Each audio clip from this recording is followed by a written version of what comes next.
Thank you very much, Mr. Chairman. Let me begin by thanking each of my shadows who have brought us to this particular point, to Mr. Bennett, to Ms. Guteland, Mr. Gerbrandy, Mr. Eickhout, Ms. Konechka, and Ms. Evie. I didn't believe we would get here, if I'm being very frank. Just before Christmas, when we were contemplating this being a committee vote, I really didn't think we had the vote at all. And yet, lo and behold, here we are. And coincidentally, it is my birthday. Now,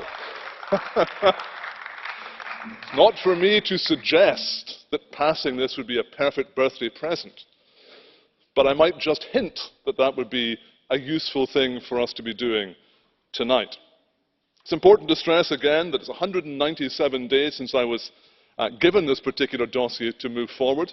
Many of you here will remember I resigned as well during that process, but you didn't accept my resignation. So here I stand. And again, I am very appreciative of all who helped that be achieved.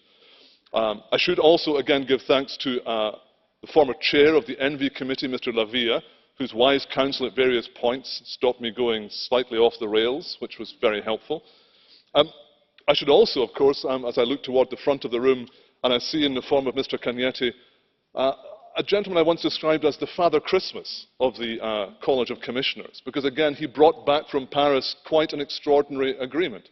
And let us keep to the fore of our minds during both this debate and the vote that follows, that we have indeed got to stick with Paris. How do we ensure that we can stop the rise in the temperature of the globe?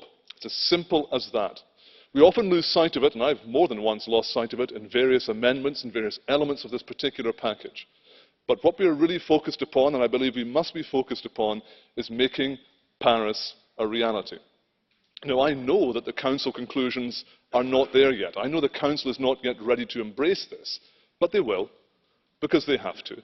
And I hope that the agreement that we secure by passing this report will help move it in that direction, will help remind those member states that they have a commitment which they have signed up to, that we must deliver against the Paris ambitions.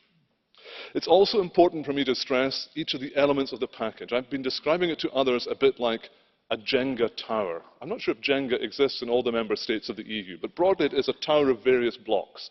And again, the game is for you to pull out different blocks, hoping that the whole thing doesn't topple over. Well, here we are, folks. The question is, which blocks are you going to try and pull out of the agreement right now, and will the tower remain standing? I don't know the answer to that. That rests, I suspect, more in your hands than it does in mine. But what I do stress is, as you pull out each block, just remember, if that tower topples, we have to rebuild it. And we will rebuild it in a much less favourable climate, literally, and we'll also rebuild it in a much more challenging way.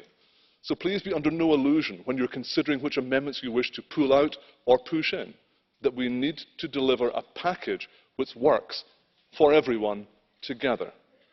It's important, I suspect, for all of us here. Each of us has particular constituencies and constituency issues, but nonetheless we must come together to deliver what is required for the climate and indeed for the European Union. Let me also stress that we must make sure that the agreement is Brexit-proof. But I'll say no more about that. Let us leave that for the negotiations themselves. This is bigger than Brexit, it's bigger than Britain, it's bigger than the EU. Let's get it right. Final point, again, I've been very blessed by an assistant called Ross Mackenzie who helped me deliver this particular package, and he is soon to be leaving my team, which I think is a bit of a shame. But nonetheless, I'm hoping through trialogue that we will continue to make progress. So let me conclude by saying, this is the time to get it right. We have got to pass this, and I hope with all your support we can do that very thing. Thank you.